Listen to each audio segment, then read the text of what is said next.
Breaking news చూస్తున్నాం. శంకర్ గౌడ్ మృతి రాష్ట్రాన్ని కలిచివేసిందని మాజీ మంత్రి హరీష్ రావు తీవ్ర ఆవేదన వ్యక్తం చేశారు. ప్రభుత్వ అలసత్వం, నిర్లక్ష్యం కారణంగానే ఈ దుర్ఘటన జరిగిందని ఆయన ఆరోపించారు. శంకర్ గౌడ్ మృతికి ముఖ్యమంత్రి రేవంత్ రెడ్డి బాధ్యత వహించాల్సిందేనని డిమాండ్ చేశారు. ఇకపై ఇలాంటి ఘటనలు జరగకుండా కార్మికుల సమస్యలను తక్షణమే పరిష్కరించాలని ప్రభుత్వాన్ని కోరారు. మేనిఫెస్టోలో ఇచ్చిన హామీలను అమలు చేయడంలో ప్రభుత్వం ఎందుకు ఆలస్యం చేస్తోందని ఆయన ప్రశ్నించారు. ఎవరూ ఆత్మ బలిదానాలకు పాల్పడవద్దని స్పష్టం చేశారు.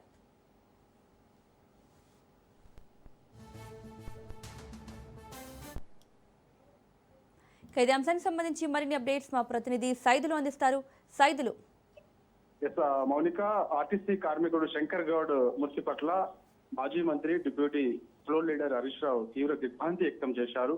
సో ఆయన మరణం రాష్ట్ర ప్రభుత్వం నిర్లక్ష్యం కారణంగానే జరిగిందని కూడా ఆయన ఎక్స్ వేదికగా ట్వీట్ చేశారు. సో ఆర్టీసీ కార్మికులు కూడా ఆయన ఒకటే విజ్ఞప్తి చేస్తున్నారు, ఎవరు కూడా ఆత్మహత్యలకు పాల్పడొద్దని చెప్పేసి మాజీ మంత్రి హరీష్ రావు విజ్ఞప్తి చేశారు. సో కాంగ్రెస్ పార్టీ ఆర్టీసీ కార్మికులకు ఇచ్చినటువంటి హామీలు నెరవేర్చాలని ఆయన డిమాండ్ చేశారు. ముఖ్యమంత్రి రేవంత్ రెడ్డి బాధ్యత వహించాలి, శంకర్ గౌడ్ మృతికి కారణం రాష్ట్ర ప్రభుత్వమే అని కూడా ఎక్స్ వేదికగా రాష్ట్ర ప్రభుత్వాన్ని హరీష్ రావు ప్రశ్నించారు. కాబట్టి ఆ కుటుంబాన్ని ఆదుకోవాలని చెప్పేసి కూడా రాష్ట్ర ప్రభుత్వానికి విజ్ఞప్తి చేశారు హరీష్ రావు. కాబట్టి ఆర్టీసీ కార్మికులు ఎవరు కూడా అధైర్యపడకుండా సో ఎవరు కూడా ఆత్మహత్యలకు పాల్పడదని చెప్పేసి కూడా హరీష్ రావు చెప్పడం జరిగింది ఎక్స్ వేదికగా. కాబట్టి కాంగ్రెస్ పార్టీ ఎన్నికల సమయంలో ముఖ్యంగా ఆర్టీసీ కార్మికులకు కొన్ని సమస్యలు పరిష్కారం చేస్తామని చెప్పేసి ఎన్నికల మేనిఫెస్టోలో పెట్టినట్టుగానే పెట్టినటువంటి అంశాలు ఏవైతే ఉన్నాయో అవి నెరవేర్చాలని కూడా ప్రధానంగా రాష్ట్ర ప్రభుత్వాన్ని ఆర్టీసీ కార్మికుల తరఫున హరీష్ రావు ఉండి ప్రభుత్వాన్ని డిమాండ్ చేశారు.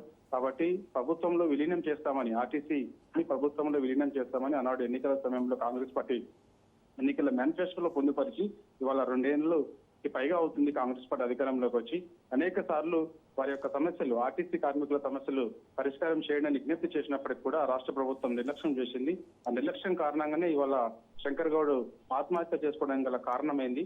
కాబట్టి అదే కాదు, చాలా మంది ఆత్మహత్యకు పాల్పడితే పరిస్థితికి వస్తుంది. కాబట్టి సో ఎవరు కూడా ఆత్మహత్యలకు పాల్పడొద్దు, సో రాష్ట్ర ప్రభుత్వాన్ని నిలదీసి మీ డిమాండ్లు పరిష్కారం చేసుకోండి తప్ప ఆత్మహత్యలు మాత్రం చేసుకోవద్దు, మీకు అండగా బీఆర్ఎస్ పార్టీ ఉంటుంది, హరీష్ రావు ఉంటాడని చెప్పేసి కూడా వేదికగా ఆయన ట్వీట్ చేయడం జరిగింది.